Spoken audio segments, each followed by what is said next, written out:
અંબાલાલ કાકા, તમે ભણતા હતા, વિદ્યાર્થી હતા, એટલે આટલા સરળ હતા, કેવા હતા? ના, હું તોફાની હતો. મને આખો કિસ્સો શું શું કરતા? નહીં, એ નહીં કહું. ના કહો તો. નહીં, અરે કહો તો ખરા, કેવા તોફાન કરતા? એ બધું નથી કહેવા જેવું. પણ તમે કોઈ થપ્પડ બપ્પડ મારેલી અંબાલાલ કાકા? નહીં, હવે એ નહીં. ના કહો, સાચું. ના, નહીં કહું. બસ પતી ગયું. નહીં, નહીં કહું. હા, નથી કહું. ઘણા લોકો એમ કહે કે અંબાલાલ કાકા તો પેલા હવામાન વિભાગમાં નોકરી કરતા હતા. ખરેખર આપ શું ભણેલા અને કઈ નોકરી કરતા હતા? એટલે હું એગ્રીકલ્ચર ખાતામાં હતો, ગુજરાત સરકારમાં. જે પહેલી આગાહી ક્યારે કરેલી? પણ મારી આગળ ખોટી પણ પડી. અંબાલાલ કાકા, આ ઉનાળામાં કેવી ગરમી પડશે? આ ઉનાળામાં ગરમી જબરજસ્ત પડવાની શક્યતા રહે છે. તો ચોમાસું ક્યારથી આવશે અને કેવું હશે આ વખતે? હાલ નક્કી ના થઈ જતી, પરંતુ પરંપરાગત જ્ઞાન પ્રમાણે જોવા જઈએ તો એક વાવાઝોડું થવાની શક્યતા છે. ગઈ વખતે પૂર આવ્યું તો પૂર નહીં આવે ને? કહી ના શકાય.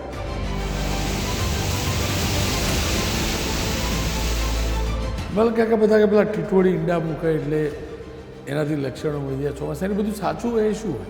જ્યારે અષાઢ માસમાં ટીટોળી ઈંડા મૂકે ત્યારે આપણને એનો અંદાજ આવે છે. તમે પાણી પણ માપી આપો છો, જમીનના નીચે પાણી ગયું, એ કેવી રીતે માપતા હોય? પાણી ધોવાની કળા પણ બહુ અદ્ભુત છે.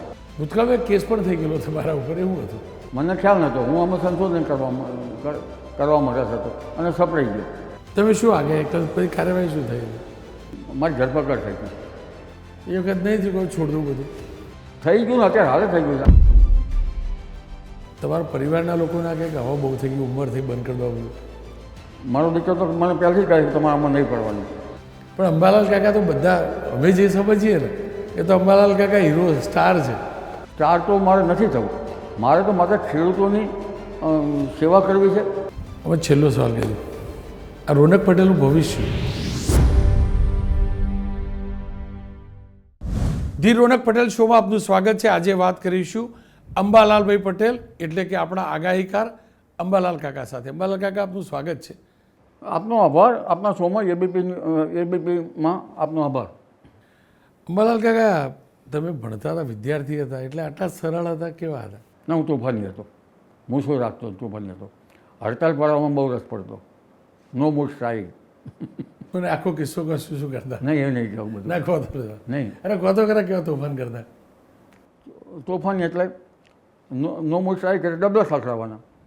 બરાબર જમવા ના આપતા હોય તો એની સ્ટ્રાઇક. એટલે એમાં જીએસ હોય ને બધા, એ બધું પણ હું ખોટા માર્ગે ચડેલો. આપણે હડતાળો કરતાં ભણવું સારું. છતાં પણ ભણવામાં તો હું તો સારી રીતે જ આગળ આવ્યો આમાં પરીક્ષાઓમાં. તો ભાઈ હડતાળો કેમ પાડતા અંબાલાલ કાકા? એમાં લીડર બની જતા અંબાલાલ કાકા? એ વખતે આપણને ખ્યાલ નહોતો. એક જાતનો આવેગ હતો. ખરેખર ખોટું હતું. પણ તમે પોતે કેમ હડતાળ પાડતા? કેમ હડતાલ પાડતા? મેસમાં બરાબર જમવાનું ના આપતા હોય તો ચલો હડતાલ. અને ઘણી વખત આખે કોલેજ સવારથી તે સાંજ સુધીની કોલેજ હતી એટલે લોકો કંટાળ્યા હોય તો. અને એ બધું નથી કહેવા જેવું. મેં કહો તો ખરા, કહો. નો છોકરા જાણો નો મૂડ સ્ટ્રાઇક જેવી હોય પણ આ ના પડાય. પ્રોફેસરો અમારા ઘણા સારા હતા, પણ આપણે જો વિદ્યાર્થીઓ હતા અને જીએસના કે એમની સાથે રહેતા હોય, ભાષણો કરવાના એ બધામાં અંદર આવું કરતા. એટલે આ બધું અમારા સારા પ્રોફેસર હોવા છતાં હું જે કરતો એ ખોટું હતું અત્યારે મને ફીલ થાય છે, પણ યુવાનીમાં ફીલ ના થાય. મૂછો રાખતા એવું તમે કહેતા? હા, રાખતા હતા. તો કેમ કઢાઈ દીધી પછી ઉંમરની જોડે? નહીં, પછી તો ધીરે ધીરે આપણને સર્વિસ આવી, બધું આવ્યું. અને આ બધું હવે કંઈક આ બધું સારું ના દેખાય. એટલે અંબાલાલ કાકાના વિચારો ક્રાંતિકારી વિચારો કે વાસ્તવિક વિચારો? મારે આટલું જ સમજવું હતું. અંબાલાલ કાકા વિચાર કેવું?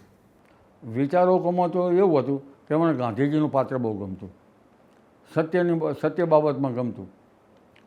અને એ વખતે મગજમાં ધગશ હતી કે આપણે કંઈ સત્ય માટે કંઈક આવું કરવું તેવું કરવું, પણ આપણામાં સત્ય બાબતમાં એ કરવા જેવું નથી.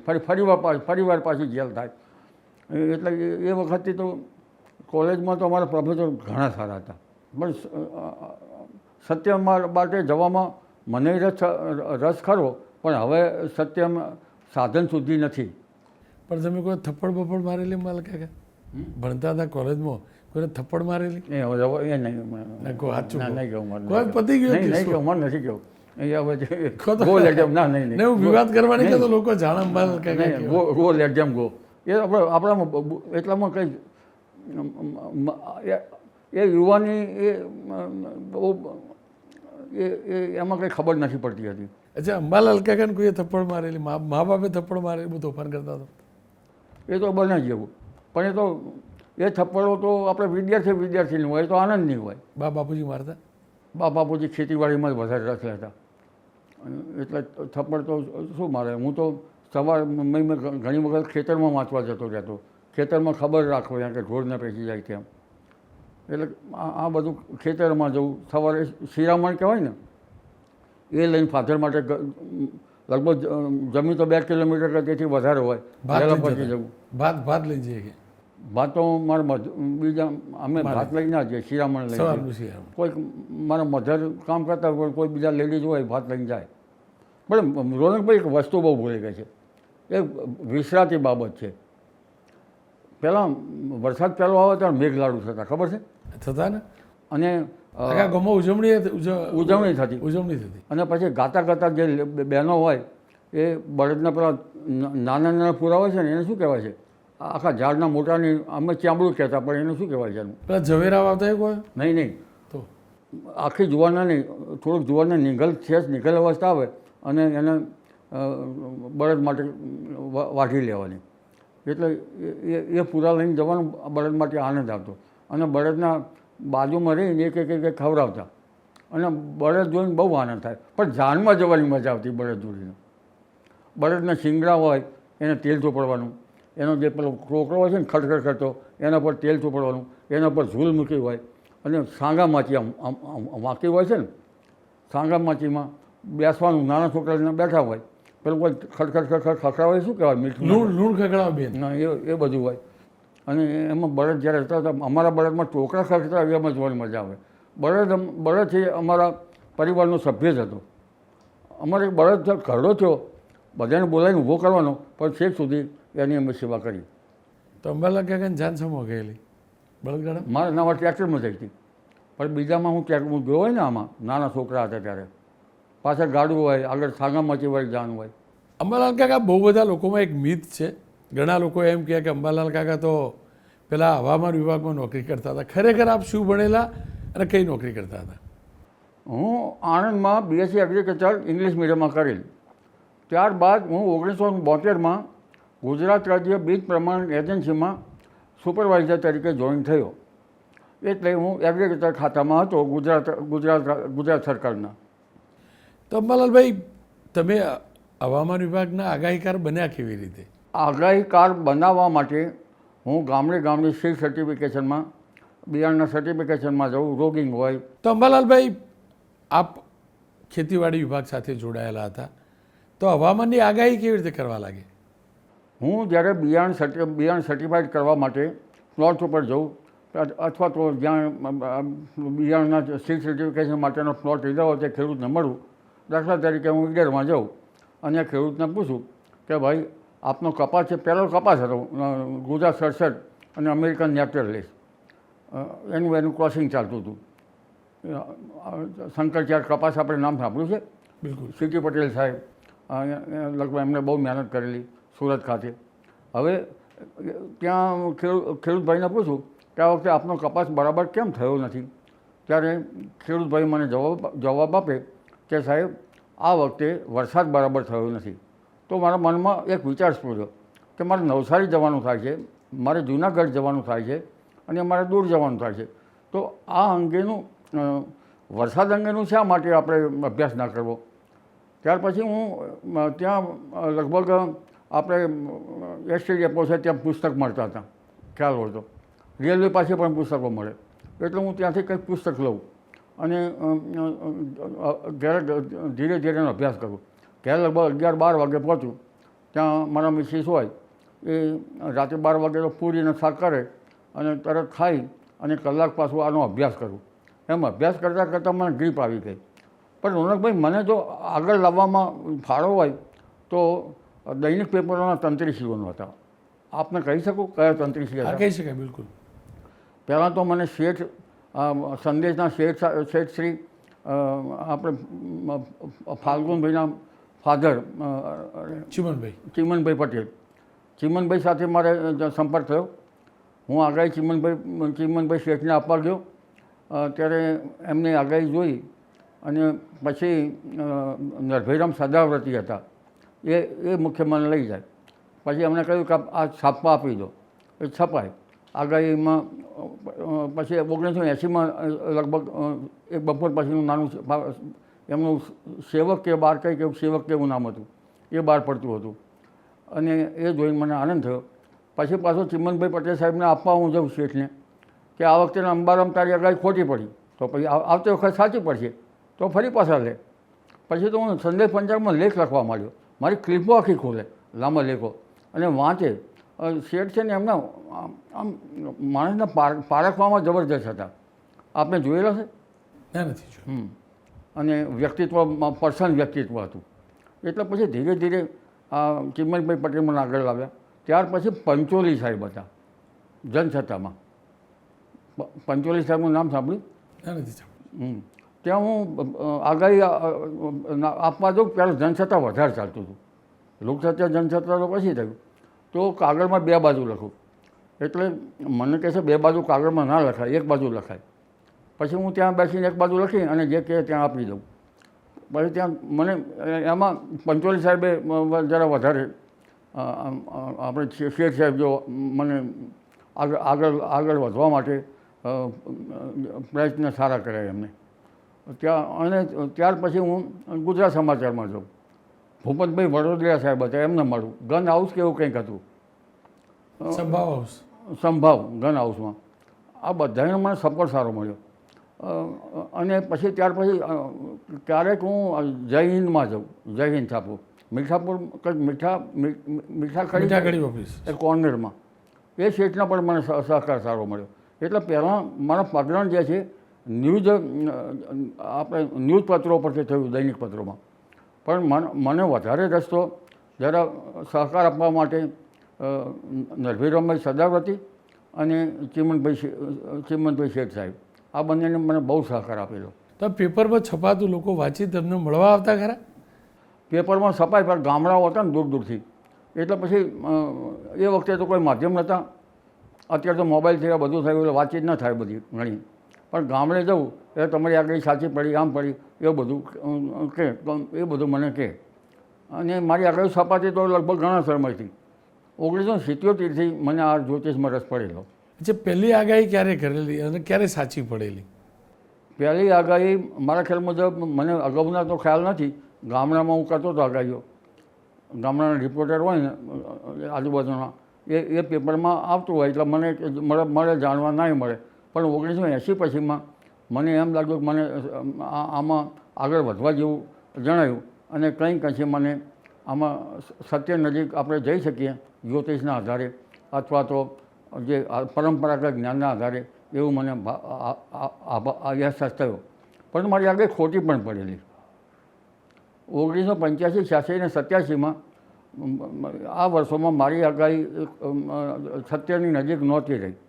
મારા ખ્યાલ મુજબ એ વખતે દરેકની સત્યની નજીક ઘણાની નહીં રહી હોય, કારણ કે મોટો દુકાળ પડ્યો હતો 85, 86 અને 87માં. એટલે આગાહીઓ ઘણી વખત સાચી પડે એ જોઈને આનંદ થતો. અને પછી આમાં મને ગ્રીપ પણ આવી ગઈ. તો કયો અભ્યાસ કર્યો આગાહી માટે તમે? આગાહી માટે ભરેલી વાક્યો આવે છે. પરંપરાગત જ્ઞાન માટે ચોમાસાનું કોહિનૂર છે. એ લગભગ આજથી 100 વર્ષ ઉપરનું એક પુસ્તક છે. એ ચોમાસાનું કોહિનૂર બહુ સારો છે. અને ત્યારબાદ લગભગ આપણે જે ગણવામાં આવે છે સંહિતા વિષયક અભ્યાસ કર્યો. બૃહદ સંહિતાને બધો, ભદ્રબાહુ સંહિતાનો અભ્યાસ કર્યો, મેઘમાળાનો અભ્યાસ કર્યો. પણ મને જૈન ગ્રંથોમાં વધારે રસ પડ્યો. જૈન ગ્રંથોમાં મેઘમાલા, મેઘ મહોદય, આનો અભ્યાસ કર્યો. પછી આમાં અભ્યાસ કે ચૈત્ર મહિનામાં આવું થાય, શિયાળામાં આવું થાય, વરસાદ ગર્ભ આ રીતે હોય, અને આવી રીતે આ રીતે કરવામાં આવે તો વરસાદ થાય. એ મેઘ મહોદય અને જે સંહિતા વિષયક ગ્રંથો બહુ સારા છે. પણ અંબાલાલ કાકા, તમે તો ગ્રહોની વાત કરો, નક્ષત્રની વાત કરો, પછી વિદેશોમાં પેલા કયા ગરમ દરિયામાં પવન ફૂંકાય છે એની વાત કરો, એ બધું જ્ઞાન ક્યાંથી ભેગું કરો? હવે આધુનિક ટેકનોલોજી આવી. પહેલાં તો જે પ્રાચીન વર્ષા વિજ્ઞાનમાં તો આપણે વરસાદનો મેઘ કેમ બને તે હતું. લગભગ કારતક મહિનામાં, કારતકના આગલી તિથિમાં 16 દિવસ અંધારિયા સાથે ઋતુનું પુષ્ય સ્થાન છે. પુષ્ય સ્થાન આકાશમાં લગભગ વાદળો રાતા કલરના એટલે લાલ કલરના જેવો થતા હોય છે. અને માગશર સુદ બીજમાં ચંદ્ર જ્યારે પૂર્વાષાઢા નક્ષત્રમાં આવે ત્યારે વર્ષાગર્ભ બને. અને આ વર્ષાગર્ભ પુષ્ય થાય તો પંચનિમિત્તયુક્ત પવન છે, વીજળી છે, વાદળ છે અને વર્ષાના ગર્ભ 10 ગર્ભચિહ્ન છે. એ પ્રમાણે પુષ્ય થાય તો એ વરસાદ લગભગ 195 શ્રાવણ દિવસે એટલે 6.5 મહિને વરસે. કારતક મહિના પછી માગશર મહિનો ગણીએ અને બધા અન્ય મહિના ગણીએ ત્યારે તારીખો લખી રાખીને શ્રાવણ મહિનામાં એ નક્ષત્રમાં જ્યારે ફરી પાછો ચંદ્રનો મહિનો આવે ત્યારે 6.5 મહિના આપણે ગણીએ તો 6.5 મહિને વરસાદ થાય. એમાં ઘણી વખત એ તથ્ય ઘણું સાચું પડ્યું. જોકે હવે તો ઋતુઓ બદલાઈ ગઈ છે કે આ વખતે તો વરસાદ ગર્ભ બન્યો જ નથી બરાબર, એટલે લો પ્રેશરથી વરસાદ આવે છે. એક આ બાબત થઈ. પરંપરાગત જ્ઞાન પ્રમાણે તો ભરેલી વાક્યો છે એનો થરલી વિજ્ઞાનનો અભ્યાસ કરવાનો રહ્યો. અને વધારે અભ્યાસ તો ક્યારે મજા આવી કે જ્યારે વરસાદ થતો હોય. અષાઢ સુદ પાંચમની વીજળી થાય તો વરસાદ સારો થાય, એ તો ખ્યાલ છે આપને. અને લગભગ સવારના પરમાં મેઘ ગાજવીજ સાથે વરસાદ થાય તો લગભગ સાંજ સુધીમાં તો વરસાદ ઘણો ભારે વરસાદ થઈ જતો હોય છે. અને ચાલુ વરસાદ થાય તો આનંદની વાત એ છે કે પશ્ચિમમાં મેઘધનુષ દેખાય, આખું મેઘધનુષ. તો એ વરસાદ ઘણો વરસાદ થાય. આવા ચિહ્નો હોય છે. અને બીજા ચિહ્નોમાં તો અત્યારે હાલ આપણે જોઈએ, અત્યારે વૃક્ષો છે તો વૃક્ષોને કૂપળો આવી છે. કૂપળો આવી છે ને, નવી કૂપળો ફૂટી. કેમ ફૂટી? કે ગરમીથી નીચેની ઉપર ગરમી થઈ અને નીચેથી કેશાકર્ષણથી પાણી ઉપર ચડે. પાણી ઉપર ચડે એટલે વૃક્ષો પલવિત થાય. એટલે એનો અર્થ એમ થયો કે આપણા ત્યાં જે વરાળ જે બાષ્પીભવન વધારે થઈ રહ્યું છે દરિયામાં. બીજું એક છે કે સારું રોનકભાઈ કે જ્યારે આપણે અખાત્રીના બપોરે 7:30 એક લાકડી કે એવું કંઈક સાધન લઈ અને આપણે ઊભું રાખીએ અને એનો પરસાળો ઉત્તર તરફ જાય લગભગ 6 ચસુ જેવો તો એ વરસ સારો આવે. અને પરસાળો ઉત્તર તરફ જાય તો શું થાય ખ્યાલ આવ્યો આપને? તો સૂર્ય હિન્દ મહાસાગર તરફ નમેલો હોય અને હિન્દ મહાસાગરની પુષ્કળ વરાળ ઉપર ચડે. આ બધામાં વિજ્ઞાન જ છે. અને લગભગ ચૈત્ર સુદ પાંચમને ગાડલી જોવાની હોય છે. એમાં ચંદ્ર અને રોહિણી નક્ષત્રનું આખું કેટલી અંતર છે એ જોવાનું હોય છે. એટલે આ બધા અંતરોનો જોતાં સમુદ્રની અને બીજી બધી જે અંદરની ગતિવિધિ શું હશે, ક્યાં કઈ રીતનું હશે, એ બધું આખું અંદર વિજ્ઞાન છુપાયેલું છે. પણ અંબાલાલ કાકા, તમે તો માત્ર વરસાદ નહીં, પવનની પણ વાત કરો કે ભાઈ આટલો પવન ફૂંકાશે, આટલી ગરમી પડશે, આટલી ઠંડી પડશે, એ ક્યાંથી જાણી લાવો? એ તો આધુનિક ટેકનોલોજી. આપણું ચોમાસું છે આપણું નથી. આપણા ચોમાસું વૈશ્વિક છે. ધારો કે શિયાળાનો આપણે જોઈએ તો શિયાળામાં એટલાન્ટિક મહાસાગરનું હવામાનની આપણે જોવું જોઈએ. અને આપણો જે આ પશ્ચિમી વિક્ષેપ આપણે કર્યા કરીએ છીએ ને, માવઠું લાવે છે, એ પશ્ચિમી વિક્ષેપ ક્યાંથી આવે છે ખ્યાલ છે આપને? રાતા સમુદ્ર, કાળો સમુદ્ર, મેડિટેરિયન સી. મેડિટેરિયન સીમાંથી મુસ્લિમ રાષ્ટ્રો ઈરાન, ઈરાક ઉપર થઈને પછી એ પાકિસ્તાન થઈને દેશના ઉત્તરીય પર્વતીય પ્રદેશોમાં આ પશ્ચિમ વિક્ષેપ આવે છે. અત્યારે હાલ તો ત્યાં લડાઈ ચાલી રહી છે આ ભાગોમાં, એ તો ખ્યાલ છે ને આપણે? બિલકુલ. હોર્મુઝ ને બધું આ નીચેના ભાગમાં. એટલે ત્યાં થઈને પછી જે ચોમાસામાં માવઠા લગભગ ત્યાંથી થતા હોય છે. જેવા પશ્ચિમ વિક્ષેપ ઉપર આવે એટલે સળાટ અરબ સાગરનો ભેજ નજીકમાં સર્ક્યુલેશન બને એટલે ઉપર જાય અને બંગાળ સાગરનો ભેજ પણ ઉપર જાય.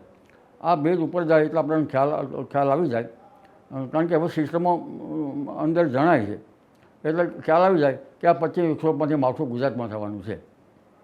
અને ત્યારબાદ ચોમાસામાં જોવું હોય તો ચોમાસામાં ઘણા પરિબળ છે. એક તો પરિબળ આપણો વરસાદ જે આપણું ચોમાસું નથી. આપણું ચોમાસું એઝ અ ગ્લોબ છે, ગ્લોબલ. દક્ષિણ અમેરિકા પેરુ ખાતે 3.4 વિસ્તાર, આ બાજુ ઓસ્ટ્રેલિયા છે. ઓસ્ટ્રેલિયાની અસર પણ આપણા ચોમાસા પર પડે છે, વિષુવવૃત્તો પરમાં. હમણાં 149 વર્ષની પછી વાત કરીશું જે અસર થવાની છે. એટલે જ્યારે પેરુ ખાતે 3.4 વિસ્તારમાં જળવાયુ ઠંડુ હોય નિયત માત્રા કરતાં, તો અને ઓસ્ટ્રેલિયામાં લો પ્રેશર હોય, તો હાઈ પ્રેશરથી લો પ્રેશર તરફ પવનો ગતિ કરે ને ભેજવાળા. એટલે જ્યારે લા નીનો બને પેરુ ખાતે અથવા તો 3.4 વિસ્તારમાં, ત્યારે એ પવનો ઓસ્ટ્રેલિયા તરફ આવે અને ઓસ્ટ્રેલિયાથી માડાગાસ્કર ટાપુ પર થાય અને આપણા ભારત તરફ આવે. તેને કહેવાય વ્યાપાર વાયુ. જ્યારે અલ નીનો બનવાનો હોય ત્યારે પેરુ ખાતે હવા ગરમ રહે. અને આ વખતે તો કહેવાય છે કે એટલો બધો અલ નીનો બનવાનો છે કે ઘણા છેલ્લા 149 વર્ષનો રેકોર્ડ તોડવાનો છે, એવો વૈજ્ઞાનિકનો મત છે. તો જ્યારે ઓસ્ટ્રેલિયામાં હાઈ પ્રેશર બને અને પેરુ અને જે 3.4 વિસ્તારમાં ગરમ બને, તો ઓસ્ટ્રેલિયાના પવનો ક્યાં જાય? દક્ષિણ અમેરિકાના ભાગમાં. એટલે જો અલ નીનો તાકાતવાર બનશે તો દક્ષિણ અમેરિકામાં પૂર આવશે, એવો વરસાદ આવશે. અને આપણા ત્યાં જે પવનો ટ્રેડ પવનો વ્યાપાર વાયુ આવવાના હોય એ ન આવે. પરંતુ આવું બધું ઘણી વખત આવું થતું હોય છે, છતાં અલ નીનોમાં પણ વરસ સારું આવતું હોય છે. આપણા ચોમાસાની અસર જે છે વિન્ડ પેટર્ન એ છે કે ઓસ્ટ્રેલિયા નીચે થઈને પૂર્વ આફ્રિકામાં થઈને પછી આવતા હોય છે. એટલે પૂર્વ આફ્રિકામાં થઈને દક્ષિણ ચીન તરફ સુધીનું હવામાન કેવું છે ચોમાસામાં એનો ખ્યાલ આવે. આપણા માટે આશીર્વાદરૂપ બંગાળનો ઉપસાગર છે. બંગાળના ઉપસાગરમાં લગભગ એપ્રિલથી જૂન સુધીમાં અને ત્યારબાદ લગભગ ઓક્ટોબરથી ડિસેમ્બર સુધીમાં વાવાઝોડા બનતા હોય છે. એટલે બંગાળના ઉપસાગરમાં જ્યારે ચોમાસામાં કોઈ સિસ્ટમ બને એના માટે છે એક ઓશનિક પેરામીટરો છે, મેડન જુનિયન ઓસિલેશન. એ ઓસિલેશન લગભગ જ્યારે એનું સાયકલ 60 દિવસનું હોય છે. એ સાયકલ જ્યારે ભારત પર આવતું હોય છે ત્યારે વરસાદ સારું આવતું હોય છે. બીજું ઇનર ટ્રોપિકલ કન્વર્જન ઝોન છે, એ પણ ઉપર આવતો હોય છે. જ્યારે બે શાખાઓ થાય, પહેલાં તો ગંગા જમનાના મેદાનો તપવા જોઈએ. ગંગા જમનાના મેદાનો તપે તો વરસાદ સારો આવે, કારણ કે બંને બાજુ લો પ્રેશર થાય ને. એટલે આ વખતે તો ગંગા જમનાના મેદાનો તો જબરજસ્ત તપશે, કારણ કે ડિગ્રી હમણાં લગભગ 40-45 ડિગ્રી થઈ ઉષ્ણતામાન થયું હતું હમણાં લગભગ. અને 8-9 તારીખથી પાછું ટેમ્પરેચર વધશે અને મધ્ય ગુજરાતના ભાગમાં ફરી 45 ડિગ્રી થશે. વિદર્ભમાં તો 46 ઉપર જતું રહે. બનાસકાંઠામાં પણ વધશે. એટલે જે દેશના ઉત્તરીય પર્વતીય પ્રદેશોમાંથી મેદાની વિસ્તારોમાં જે કાળા પડતા હોય છે, ઘણી વખત પછી વિક્ષોભ આવતા હોય છે અને હિમાચલના ભાગોમાં બરફ વર્ષા થતી હોય છે, લેન્ડસ્લાઇડ થતા હોય છે. અત્યારે લેન્ડસ્લાઇડ થાય તો પર્યટકોને મુશ્કેલી આવે, કારણ આપણા પર્યટકો હવા ખાવા માટે શિમલા, મસૂરી અને ઉત્તર ભારત તરફ જતા હોય છે. એટલે આવી સ્થિતિમાં લગભગ બંગાળ ઉપસાગર ચોમાસામાં બંગાળ ઉપસાગર, અરબ સાગરમાં બંને પવનો ભટકાઈ પડે છે. ગંગા જમનાની વાત તો આપણે કરી, તો બંનેમાં પછી ટ્રફ બને છે સરખો. એટલે પાકિસ્તાનથી લઈને અલ્હાબાદથી લઈને બીજા જે ભાગો આવે છે ત્યાંથી સીધી ટ્રફ પશ્ચિમ બંગાળથી ઉપસાગરમાં જતી હોય તો આ સિસ્ટમ સારી વરસાદ લાવે. બીજું જેમ કે મેંગ્લોરથી રાજકોટથી છેક નીચેની આપણે જે મેંગ્લોર બાજુ અને રાજકોટ બાજુની રેખા હોય તો પણ ત્યાં સારું આવે. એટલે આ બધો ટ્રફ છે એ ટ્રફ ધીરે ધીરે નીચો આવે તો આપણા ત્યાં વરસાદ સારો આવે.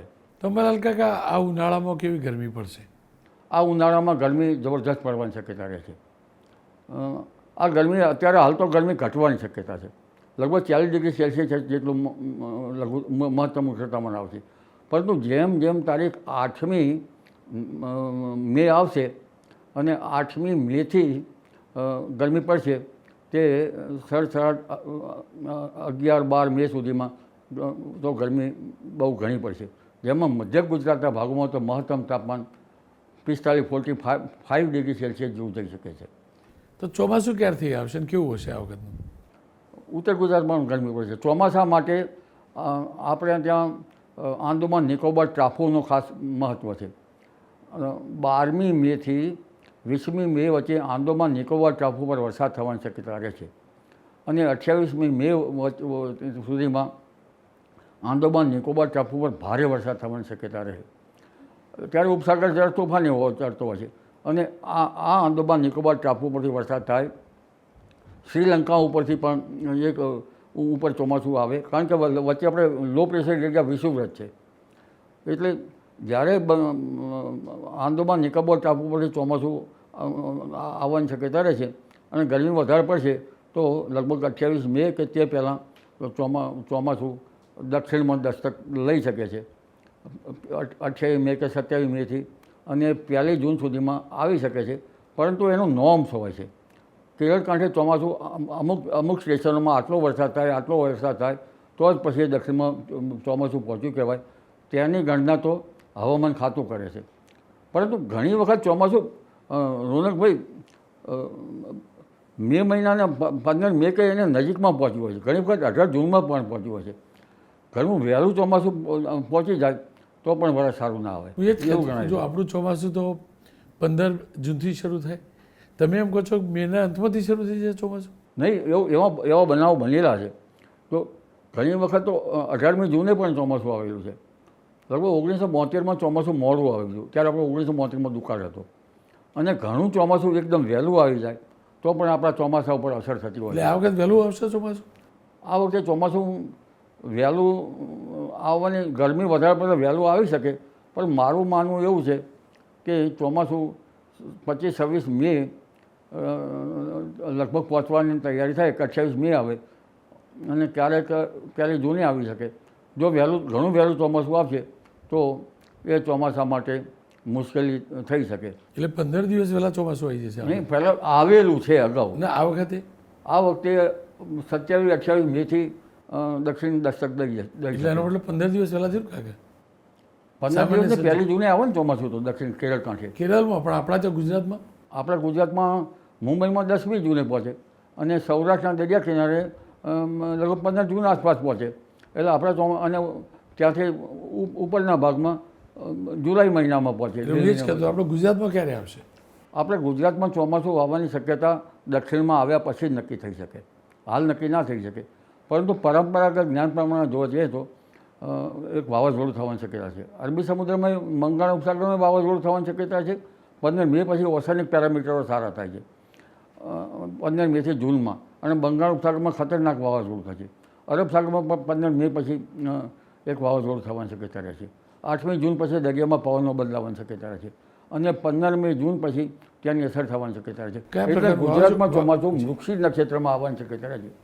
મૃગશીર એટલે પહેલાં સૂર્ય નક્ષત્ર, મૃગશીર, આદ્રા, પુનર્વસુ પૂછીએ. એટલે ચોમાસું ખૂબ વહેલું આવવાની શક્યતા. વાવાઝોડું ક્યારે આવશે?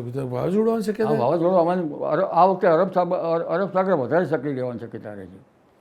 15 મે પછી ઓશનિક પેરામીટરો સારા થાય છે, જેને મેડન જુનિયર ઓસિલેશન એમ જેવો એ બધા.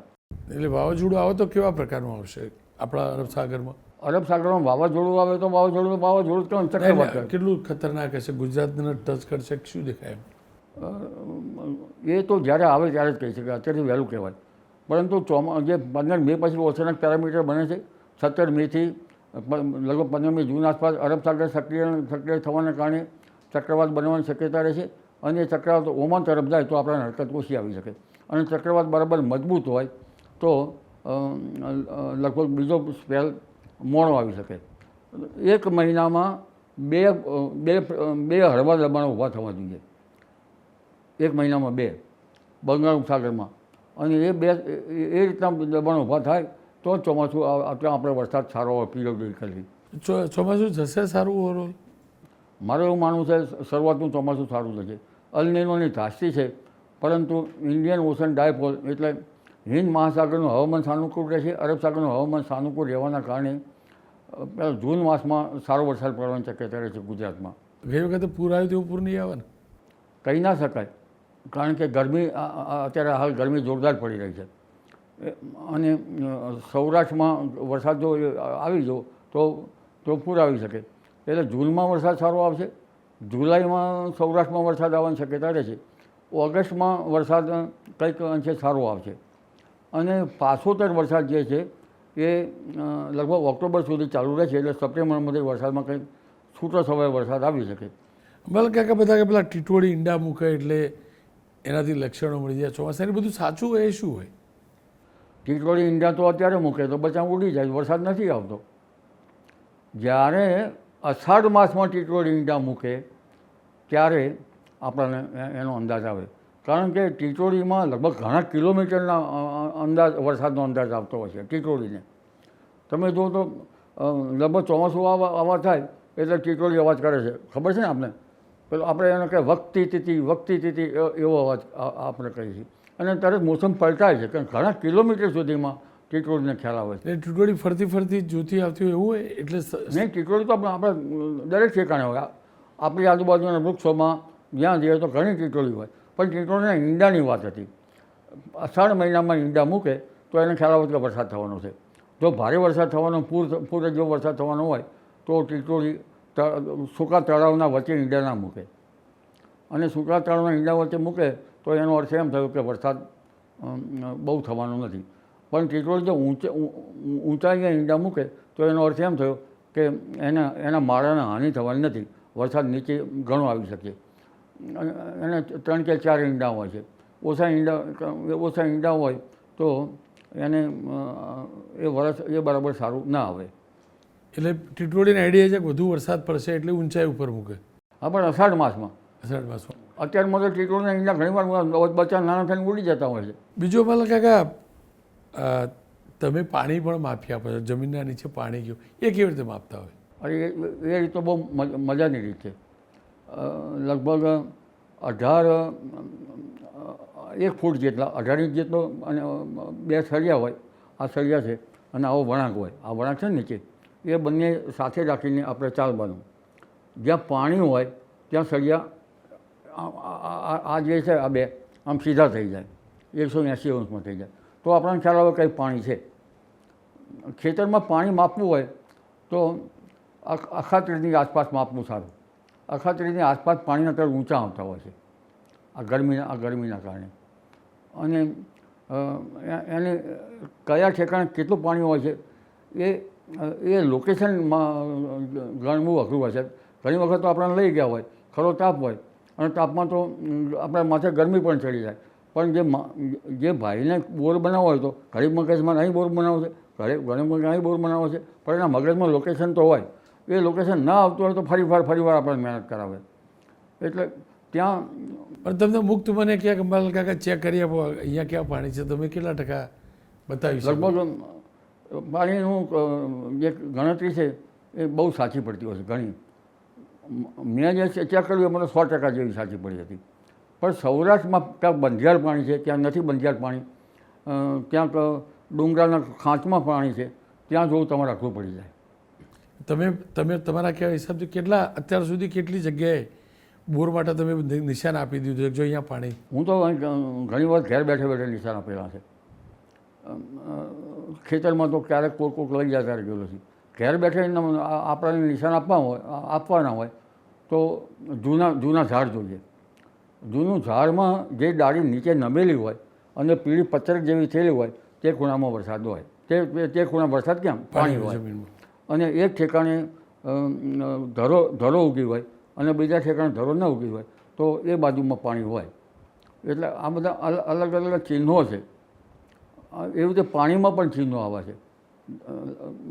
જુદી ઇન્દ્રની શાખા, બીજા દેવની શાખા, એવી રીતે 8 જાતના પાણીના અંદરના 4 ખૂણા અને 4 દિશા એ બધું અંદર જોવામાં આવે છે. પહેલાં આટલું ખોદતા અંદરથી દેડકો નીકળે, આટલું ખોદતા અંદરથી સાપ નીકળે, એવી બધી નિશાની હોય છે. એટલે મારા ખ્યાલ મુજબ તો અત્યારે હાલ પાણી ઊંડા ગયા છે છતાં પણ આ બાબતો સાચી પડે છે. જ્યાં ખીજડા જોયા છે, ખીજડા હોય ત્યાં પાણી ઊંડા હોય, ઉંબરા હોય ત્યાં પાણી ઊંચા હોય. એટલે વૃક્ષોનો પણ અભ્યાસ કરવો જરૂરી છે. કેકુર વૃક્ષોનો અભ્યાસ કરવો જરૂરી છે. આ બધા નામ ઘણી વાર સંસ્કૃતમાંથી અત્યારે તો આપણામાં ટ્રાન્સલેટ થયેલા છે. પણ આ પાણી જોવાની કળા પણ બહુ અદ્ભુત છે. મને મારા વિપુલ બાલતા હતા એવું કે અંબાલાલ કાકા હાથ સચોડ જુઓ. અંબાલાલ કાકા ભવિષ્ય જોઈએ આપ, હાથ જોઈએ આપ. આમ હાથમાં મને રસ ઓછો છે, અભ્યાસ ઓછો કરેલો છે. કારણ કે મારે સીડ સર્ટિફિકેટની એજન્સીમાં પહેલાં તો આમાં લેપટોપ કે એવું નહોતું ને. અમારે જે રિઝલ્ટ બનાવવા પડે એક રિઝલ્ટમાં લાખો રૂપિયાનું ખેડૂતનું બિયારણ હોય, તો કોઈ સીધો હાથ લાગ્યો કે મારો હાથ જોજો અને હું રિઝલ્ટ બનાવતો હોય તો મારે ઉલટ રિઝલ્ટ થઈ જાય તો કોઈકનું પાસ ને કોઈકનું નાપાસ થાય તો મારે સસ્પેન્ડ થવું પડે કે પછી ધીરે ધીરે ડિસમિસ થવું પડે. એટલે હાથનો અભ્યાસ ઓછો કરે, પણ જન્મકુંડળીનો અભ્યાસ મારો સારો છે. અને અત્યારે હું જન્મકુંડળીમાં મને રસ પડે છે દક્ષિણની નાડી ગ્રંથો. દક્ષિણના નાડી ગ્રંથો બહુ ઘણા સારા છે. અને એ મદ્રાસની લાઇબ્રેરીમાં ઝાડના પાંદડા ઉપર પામ લીવ્સ ઉપર લખાયેલા છે. કદાચ આપણે બીજા કયા લીવ છે, પામ લીવ્સ છે અને બીજા કંઈક ઝાડ છે, એ લીવ્સમાંથી લખાયેલું ઉપર તમિલ હોય અને નીચે અંગ્રેજી હોય એવા પુસ્તકો હું મગાવું છું. અને એનો અભ્યાસ કરીને જ્યોતિષ જોવામાં આવે છે. આ જ્યોતિષમાં તો તમારા કાકા મામા માસી બેન બધાનું આખું લાંબુ કુટુંબનું પણ આમાં અભ્યાસ હોય છે. અને આપણું વૈદિક જ્યોતિષ છે. વૈદિક જ્યોતિષની સાથે સંલગ્ન કરવાથી આ જ્યોતિષ આપણને સારું આવે છે. પણ કોઈ પાણી જોવાનું પણ એક શાસ્ત્ર છે. એ મારા ખ્યાલમાં તો દ્રવિડમાંથી જ આવેલું હોવું જોઈએ. સપ્તનાડી ચક્ર. અત્યારે હાલમાં સપ્તનાડી ચક્રમાં હમણાં આપણે વાવાઝોડાની વાત કરીને તો એમાં નિર્જલ નાડી અને સજલ નાડી. જ્યારે પ્રચંડ નાડીમાં ગ્રહો આવે ત્યારે પ્રચંડ વાવાઝોડું ફૂંકાય. અને એનો અધિપતિ શનિ છે. જો શનિ તુલા રાશિમાં હોય તો જબરજસ્ત એના ચક્રવાતો બને. તમને ખ્યાલ છે 1984ની આસપાસ ચક્રવાતો બન્યા હતા? હા, બિલકુલ બન્યા હતા. ત્યારે શનિ કઈ રાશિમાં છે જોઈ લેજો. લગભગ અત્યારે 10-11 તારીખમાં મેમાં કૃતિકા નક્ષત્રમાં સૂર્ય આવશે, બીજા ગ્રહ કૃતિકા નક્ષત્રમાં આવશે. એટલે 10-11 મેથી વાવાઝોડાની પ્રક્રિયા જરા વધારે શરૂ થશે. અને ભરણી નક્ષત્ર 26 તારીખ પછી એપ્રિલ પછી ભરણી નક્ષત્ર આવે સૂર્યનું. બીજાની નક્ષત્રો પ્રમાણે જોવાના. એટલે ગરમી પડવાની શરૂઆત તો 26મી તારીખ પછી તો આ વખતે ગરમી વેસ્ટર્ન ડિસ્ટર્બમાં આવે તો ગરમી ઓછી પડે. બાકી તો 26 એપ્રિલ પછી ગરમી પડવાની શક્યતા હોય છે. અને ગરમીનું વાવાઝોડાનું શરૂ થતા બનશે. એટલે જ્યારે ભરણી નક્ષત્ર 26 તારીખ બાદ પણ વાવાઝોડાની પ્રક્રિયા શરૂ થઈ જાય. તો અંબાલાલ કાકા, તો આ જે કુંડળી બધા જુઓ અને બનાવે એ ખરેખર સચોટ હોય, સાચી બને? એમાં અનુભવની વાત છે. કેવો તમારો અનુભવ? ધારો કે આપણે કુંડળીમાં દક્ષિણ ભારતની પદ્ધતિથી જોઈ તો આપણને ખ્યાલ આવે કે ભાઈ તમારામાં કોઈને ઓપરેશન કરાવ્યું છે તો પેલો વ્યક્તિ બોલે હા, તો આપણે સાચું માનવાનું.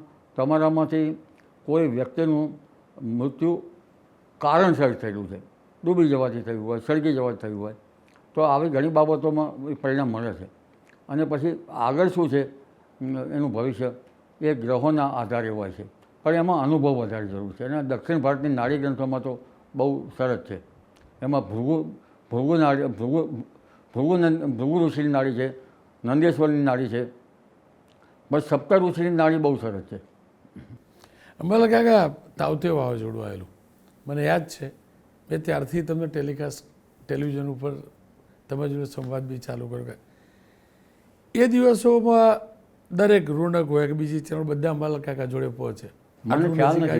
મને યાદ છે આટલું નજીક આવ્યું, આટલું દૂર ગયું, આટલું નજીક આવ્યું, દૂર ગયું.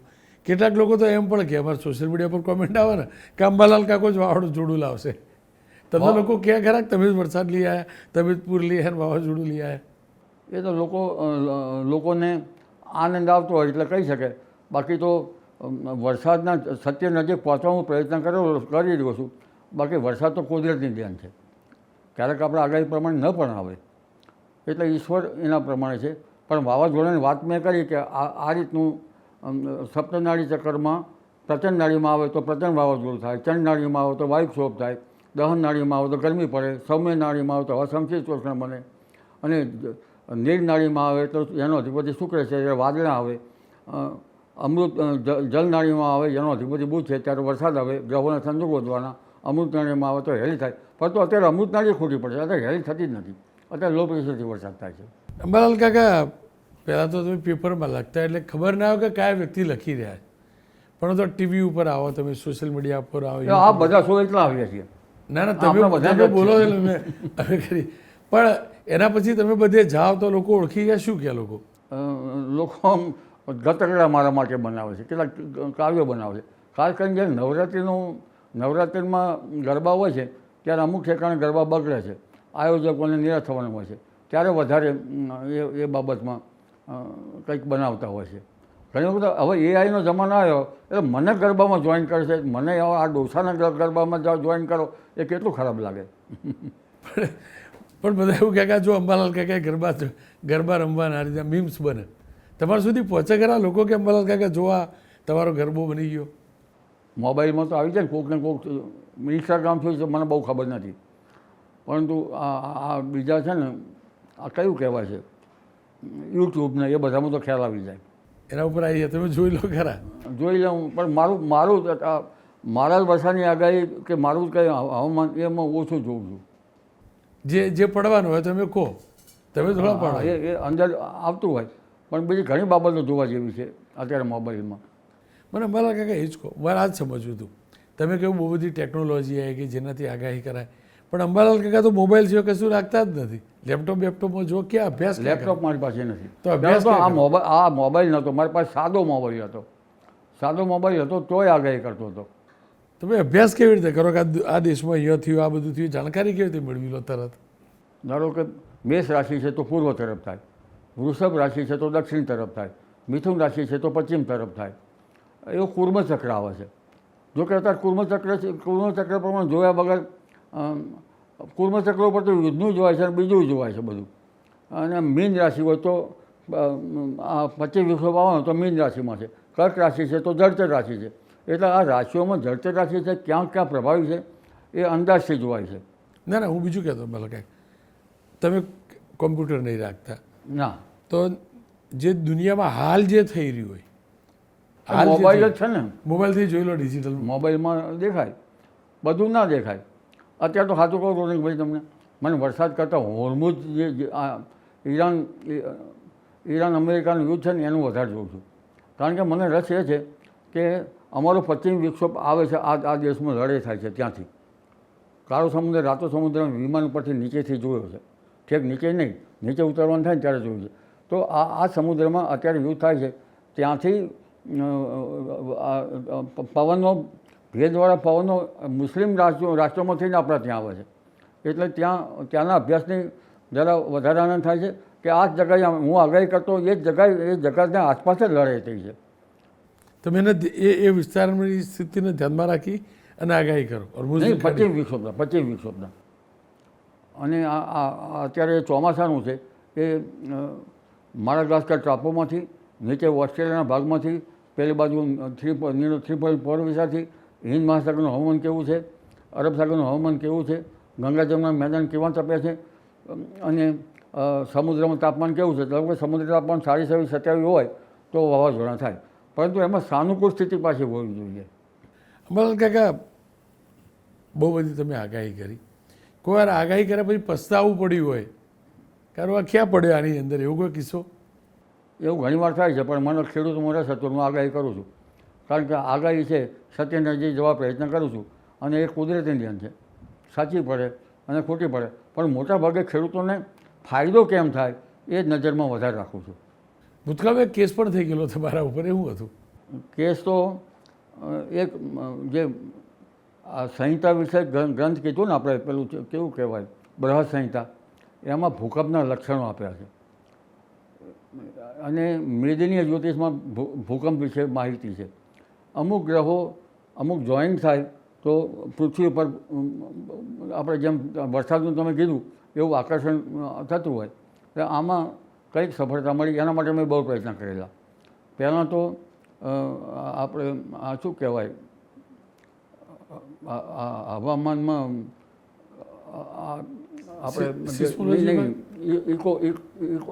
ઇકો સિસ્ટમ જાણવા માટે હોય છે ને, એ જાણવા માટે પ્રયત્ન કરેલા. હવામાનનું આ એન્જિનિયર થાય છે ને એમાં, એમના પાસેથી પુસ્તકો લઈને વાંચેલા. ત્યારે મને એક પુસ્તક વાંચવા મળ્યું, એક ક્યાંક વિગત ક્યાંક વાંચવા મળેલી કે increase in salinity of sea water may cause earthquake. જો સમુદ્રમાં ખારાશ વધે તો અર્થક્વેક થાય. એટલે પછી આ બાબતમાં સાચું છે ખોટું છે એવું કંઈ નહીં, પણ મેં પ્રયત્ન કર્યો કે જે ભૂકંપ થયો હતો 26 જાન્યુઆરીની કઈ સાલ હતી, 26 જાન્યુઆરી 2001 નાની આસપાસમાં, તો મોટા ભાગે ખારાશ જે જમીન ખારાશ હતી ત્યાં તો જ અસર થઈ હતી. કચ્છ તો ધાબા ઉપર છે, કચ્છ ધાબા ઉપર છે. અમે એને મને ભૂકંપ થાય એટલે એ ધાબુ નીચે પડે, કર્કવૃત્તિના ભાગોમાં થતું હોય છે. એટલે ત્યાંથી લગભગ બનાસકાંઠાના ઘણા ભાગોમાં થયું હતું. બધા જમીન તો નીચે ખારી છે ને, અને છેક લગભગ આપણે સુરતમાં થોડી ઘણી અસર હતી. સુરતમાં પણ ઉત્તર ગુજરાતના જે જમીનો છે નીચે ખારાશ છે ને, જી. એટલે મને કહેલું કે ખારાશવાળી જમીનમાં તો આ વિધાન કંઈક સત્ય દેખાય છે અને ગ્રેવિટેશનલ ફોર્સ કંઈક સત્ય દેખાય છે. પરંતુ આમાં થયું અવળું, પબ્લિકમાં ભડકી જે લોકોને ખ્યાલ નહીં આવ્યો કે 50 વર્ષથી આંચકા. હવે શું કહે છે 50 વર્ષથી આંચકાને આફ્ટર શોક. એ વખતે તો ઘણાને ખબર નહીં આફ્ટર શોક શું છે. એ આફ્ટર શોકમાં મારે સપડાઈ ગયો. અને એ વખતે 5 રિક્ટર સ્કેલનો ભૂકંપ આવ્યો ખરો. ભૂકંપ 6 રિક્ટર સ્કેલનો થાય તો બસની ખબર પડે, 5 રિક્ટર સ્કેલનો થાય તો પંખાની ઉપર ખબર પડે, 7 રિક્ટર સ્કેલનો થાય તો ગાડીના પાટા ઉપર અસર થાય, અને 8 રિક્ટર થાય તો ગાડીના પાટા ભરી જાય. એટલે આવા બધા એની નોર્મ છે. એટલે પેલી નોર્મ્સ પ્રમાણે લોકોને ખ્યાલ આવી ગયો 5 રિક્ટર સ્કેલનો. પણ આમાં સિસ્મોગ્રાફ જ આગાહી કરી શકે. મને ખ્યાલ નહોતો, હું આમાં સંશોધન કરવામાં રસ હતો અને સપડાઈ ગયો. તમે શું આગાહી પછી કાર્યવાહી શું થયેલી? એ મારી ધરપકડ થઈ હતી. પછી જામીન ઉપર છૂટ્યો હતો, કેસ ચાલ્યો હતો, કેસમાં નિર્દોષ છૂટી ગયો. મારો આશય શુભ હતો, પણ હવે આપણા શાસ્ત્રો છે અને આપણા શાસ્ત્રોમાં કેટલુંક છુપાયેલી બાબતો છે, જેને ભૌતિક બાબતો, જેમ અત્યારે ફિઝિક્સ કહેવામાં આવે એ વખતનું ફિઝિક્સ જેવું હતું, પણ આપણા શાસ્ત્રોને ઉલ્લેખવા નહીં એ પ્રમાણે રાખો, કોઈ જરૂર નથી. પરદેશવાળા મારા પાસે શીખવા આવતા હતા, બોલો. સાન ફ્રાન્સિસ્કોવાળો આવ્યો, લોસ એન્જલસવાળો શીખવાયો, અને આપણી સરકાર આપણને અંદર કરી દેશે. અંદર તો ના થયું, પબ્લિક મારી સપોર્ટમાં આવી હતી બધી. મારું યુનિયન પણ મારા સપોર્ટમાં આવ્યું હતું. તો જેલમાં જવું પડેલું કે ના, જેલમાં જવું નહોતું પડ્યું, પણ રિમાન્ડ જે છે એ ન્યાયાધીશ કંઈક ગમે રીતે પ્રશ્નો કંઈ મને રિમાન્ડ નહોતા લેવાયા, અને મને આપણે જામીન મળી ગયા હતા. પછી કેસ ચાલ્યો હતો. પછી તમે મળ્યા મુખ્યમંત્રી કેશુબાપા હતા કદાચ? કેશુબાપાને એમના ચેમ્બરમાં બેસવાવાળો અને એમને જ મારા પર હરીનભાઈ પંડ્યા હતા. આવું કર્યું એ મને બહુ દુઃખ થયું, કારણ કે મુકુંદન સાહેબના સાથે હું વધારે બેસતો. એલ મુકુંદન સાહેબ હતા, બહુ સરસ સાહેબ હતા, અને બધા અધિકારીઓ સારા હતા. પણ છતાં મારા ઉપર જ આવું કેમ કર્યું? કારણ પબ્લિક ભડકી એટલે મારા ઉપર કર્યું એવું મારું માનવું છે કે સંશોધનમાં આવા કરવા જ નથી. એ વખત નહીં થયું કે છોડ દઉં બધું? થઈ ગયું ને, અત્યારે હાલે થઈ ગયું છે. આ પરદેશવાળાને શીખવીએ, પણ આપણા શાસ્ત્રો ઉલ્લેખવા નથી હવે, એવું થઈ ગયું મનમાં. અંબાલાલ કાકા, કોઈ આગાહી કરી હોય ને એનાથી કોઈનો ફાયદો થયો, તમને મળવા આવ્યો, કાકા સારું કર્યું તમે આગાહી કરી, હું લગ્ન કરતો હતો ના કર્યા કાર્યક્રમ, એવું તો બહુ બોલે છે અત્યારે. તમે આગાહી કરી તો અમારા ડુંગળી પલ્લી જતી રહી ગઈ. તમે આગાહી કરી એટલે આ વરસાદ છે એ થવાનો હતો, એટલે અમે લગ્નમાં પહેલથી જ લગભગ પવન આવવાનો એટલે બાંધેલું નહોતું, અને એમાંથી અમને ફાયદો થયો. ફાયદો થવાવાળા વધારે આવે છે, નુકસાન કરવાવાળા થયું છે નુકસાન, પણ મને મુશ્કેલી મૂકતા હોય એવું મને નથી જણાતું. એ લોકો આવે તમને મળે કે કાકા બહુ સારું કર્યું? ફોન છે ને, ફોનથી વાત થાય, હું તો ઓળખતો ના હોય. ફોન કર્યા લોકો? ફોન બહુ આવે છે. શું પૂછે શું ફોન કરે? વરસાદ થયો, અમને ફાયદો થાય છે એવું. પણ ઘણી તપસ્યાના પરિણામમાં થોડુંક પરિણામ અત્યારે મળ્યું છે. અંબાલાલ કાકા, તમારા પરિવારના લોકો ના કે હવે બહુ થઈ ગયું, ઉંમર થઈ, બંધ કરી દો બધું? મારા મિસિસ કોરોનામાં ઓફ થઈ ગયા. હું પણ કોરોનામાં બેભાન હતો, પણ મારો દીકરો ધાંગધ્રા જે છે એ ડૉક્ટર છે, એટલે એ મને ગમે તે લઈ ગયો. કઈ રીતે કોરોના હોસ્પિટલમાં લઈ ગયો ખબર નથી, પણ એને મને કીધું કે મેં 14 કલાક માટે તમને શ્વાસોશ્વાસનું મશીન માગ્યું, વેન્ટિલેટર કે ગમે તે, અને પછી કે હું ખરીદી લઈશ. પછી એમને ખરીદી લીધું, શ્વાસોશ્વાસનું મશીન બાયપેક કે એવું ખરીદી લીધું અને હું બેભાનમાંથી પછી ભાનમાં આવી ગયો, પણ મારો અવાજ જતો ગયો. કોરોનાએ મારા અવાજ ઉપર બહુ અસર કરી છે. પછી પછી શું કહ્યું દીકરાએ? હવે બંધ કરો બધા કે કરાયું? હમણાં કંઈક પેલું થયું હતું, મને ખ્યાલ નહીં, અશાંતિ બાબતનું કંઈક લખ્યું હતું અને પોલીસ ઘેર આવી, બધું ફેમિલીને બધું લખી ગયું. ત્યારે મારા છોકરાએ કીધું આગાહી નહીં કરવાની, પણ કોઈ ભાઈને આમાં પ્રસારિત કરી દીધી હશે. એટલે પહેલાં તો મારી દીકરીએ ડૉક્ટર છે બાળકોની, અને જમે ભડક્યા, તમને અમને બધાને હેરાન કરવા છે. મારો દીકરો તો મને પહેલાંથી જ કહે છે કે તમારે આમાં નહીં પડવાનું, એટલે આવું બરાબર નહીં પડવાનું એમ કહે છે. પણ અંબાલાલ કાકા તો બધા અમે જે સમજીએ ને એ તો અંબાલાલ કાકા હીરો સ્ટાર છે. સ્ટાર તો મારે નથી થવું, મારે તો માત્ર ખેડૂતોની સેવા કરવી છે, થાય તો, અને મુશ્કેલીમાં મુકાય તો મને દુઃખ થાય છે. અને કેટલાક શાસ્ત્રો જે છે એનું ભૂકંપ સિવાયના કેટલાક અંદર રહસ્યો છે, જેમ કે ભદ્રબાહુ સંહિતા છે, મેઘ મહોદય છે અને બૃહદ સંહિતામાં છે. એમાં કેટલાક તથ્યોનું કંઈક જોવા છે, જાણવા છે, જેમ કે વરસાદના. એમાં તો પહેલાંના શાસ્ત્રમાં પણ અગરબત્તી બનાવવાનું પણ લખેલું છે, બોલો, ખાતરોનું પણ લખેલું છે કે ખાતરમાં કેવું આપવું. બૃહદ સંહિતા તો એક ઘણા વિષયનો ભંડાર છે. એ વિજ્ઞાન જ છે એક પ્રકારનું. હા, આપણું જૂનું જૂનું વિજ્ઞાન, વૈદિક ગર્ગ પરાશર એવા ઋષિમુનિઓનું છે. અંબાલાલ કાકા અંતર આપજો. અંબાલાલ કાકાનું સપનું શું? મારું સપનું અત્યારે લગભગ પાટણ ઐતિહાસિક શહેર છે, ત્યાં આપણને ખ્યાલ છે સિદ્ધરાજ સોલંકીને, એમાં બીજામાં થવાનું છે એક સારી વેધશાળા બને, જેમ કે જંતર મંતરમાં દિલ્હીમાં છે, જયપુરમાં છે, એવી મોટી વેધશાળા. આપણે નાની નાની વેધશાળા તો આપણે પેલું જોવાનું ટેલિસ્કોપ છે એવી નહીં, નારણપુરા છે એવી નહીં, બધા લોકો જોવા આવે એવી વેધશાળા બને. અને એના માટે વૈજ્ઞાનિકોનો હું સંપર્કમાં છું. ડૉક્ટર જે રાવલ સાહેબના નામ આપણું છે ને આપણે, જે રાવલ સાહેબના સંપર્કમાં છું. અને મેં સાંભળ્યું છે કે રાવલ સાહેબ કંઈક કચ્છમાં બનાવી રહ્યા છે એવું સાંભળ્યું છે મેં. વેધશાળા બનાવવામાં ખર્ચો બહુ થાય, પણ એ વેધશાળા પાટણમાં બને, વીઘા જેવી જમીન હોય, કરોડની ખર્ચો સામાન્ય છે, પણ લગભગ 7 થી 8 કરોડ પર પહોંચી જાય. પણ એમાં પાટણમાં મારે 2 વસ્તુ બનાવવાની છે. પાટણની અસ્મિતા, સિદ્ધરાજ સોલંકીથી મારી બધી અસ્મિતા છે, એના ભીંત ચિત્રો આખી અસ્મિતાના, જેમાં જૈનો, કુમારપાળ દેસાઈ, જૈનનું પણ ત્યાં બહુ મહત્ત્વ છે ને, જૈન રાજવીઓ. એટલે એ બધું આખું પાટણથી માંડીને, અને ખોટો ઇતિહાસ ના લખાય. જે કે ઘણા તો મને ખબર નથી કે સાચું કે જસમા ઓર્ડર ને બધું એ સાચું હોય કે ખોટું હોય. આવો ઇતિહાસ ઘણી વખત વિકૃત પણ કરતો હોવો જોઈએ. પણ પાટણમાં જ કે વેધશાળા બનાવવાનો વિચારો કાકા, અને ફાયદો શું થાય? પાટણમાં વેધશાળા બનાવવામાં એ છે કે ઐતિહાસિક શહેર છે. એક બાજુ તમે પાટણની પ્રભુતાનું એક બાજુમાં બનાવો તો લોકો, વિદ્યાર્થીઓ જોવા આવે પાટણની પ્રભુતા. સિદ્ધરાજ સોલંકી હતા, પછી કુમારપાળ દેસાઈ જૈન શાસક હતા, અને પેલા કેવા છે એના પહેલાં બીજા ઘણા શાસકો થઈ ગયા ને. મીનળ દેવીનું વિરંગામમાં જે છે એવું, એમને પાણી માટે શું પ્રયાસ કર્યા, એમને કેવી વાવ તળાવ બનાવી, એમને કેવી રીતે લોકોને પેલું આખું કોટ બનાવ્યો, અને બધા પેલા અંદર પહેલો પગથિયે બીજા પગથિયે ઉતરે છે એને શું કે વાવ નહીં, પહેલાં પગથિયે જઈ પગ મૂકે આટલું પાણી આવ્યું, બીજા પગથિયે સહસ્ત્રલિંગ તળાવની વાત કરો. ના,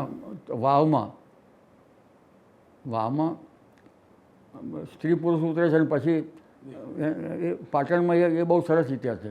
એનું પણ એક અંદર સ્મારક કે એ અંદર જે પાટણની પ્રભુતાનું જે બધું છે, જે જોવા આવે લોકો એ, અને વેધશાળા પણ લોકો જોવા આવે. પણ વેધશાળાનું સપનું અત્યારે સાયન્ટિસ્ટ બેન પણ છે કોઈ. અત્યારે જે રાવલ સાહેબને બીજામાં નાસામાં આ બાબતે બહુ પ્રયત્ન થયા છે, બ્રહ્માંડ જોઈ શકાય, પણ દિવસે તો દેખાય નહીં, દિવસે તો તારે દેખાય નહીં. ત્યારે પાવર પોઈન્ટમાં પ્રેઝન્ટેશન કરવું, સામે દિવાલ ઉપર ધારો કે મઘા નક્ષત્રના તારાપુંજ છે, આ સપ્તઋષિના તારાપુંજ છે, આ વિષુળો છે, એ આગળ ઘૂસાઈ જશે તો એ આકૃતિ તો આપણે ભીત ઉપર કરી શકીએ ને. પાવર પોઈન્ટમાં પ્રેઝન્ટેશન અત્યારે ઘણું થયું ને, એવી રીતે દિવસે એ બતાવવામાં આવે. વિદ્યાર્થીઓ આવે, તમે ફી લેવાનું તો ફી લો, પણ આ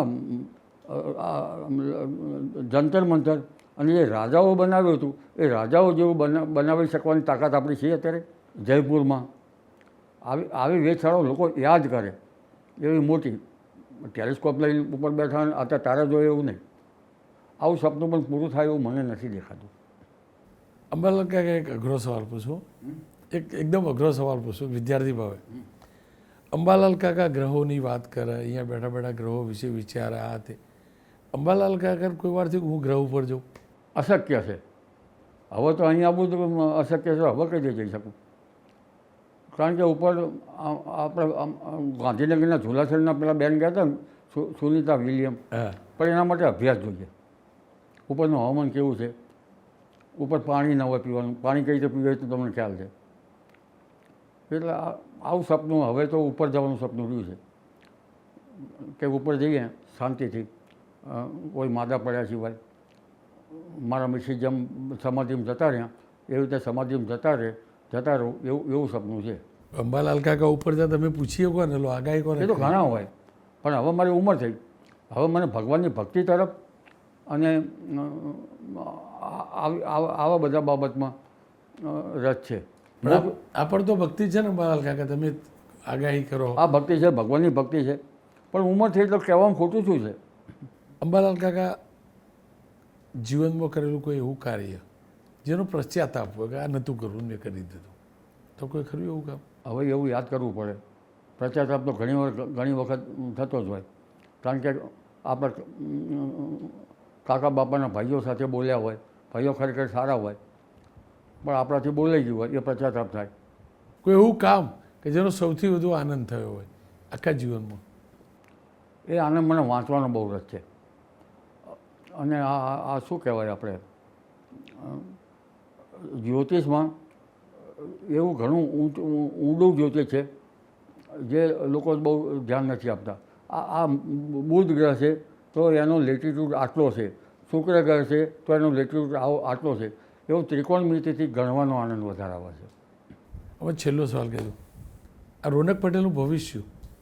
રોનકભાઈનું ભવિષ્ય તો ઉજળું છે, કારણ કે લોકો માટે કામ કરે છે અને લોકોના પ્રશ્નની વાચા આપે છે.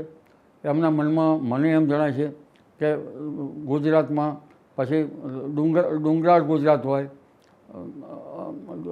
નીચેનું જે જળવાળું દક્ષિણ ગુજરાતનું ગુજરાત હોય, કે પછી કચ્છનો વિસ્તાર હોય, ઉત્તર ગુજરાતનો વિસ્તાર હોય. રોનકભાઈ મને લાગે સુકવર્ણા વિસ્તારના હશે એવું મારું માનવું છે. પાટણ બાજુના શું ને? હું પાટણનો. હા, હું એ બાજુ આવેલો છું.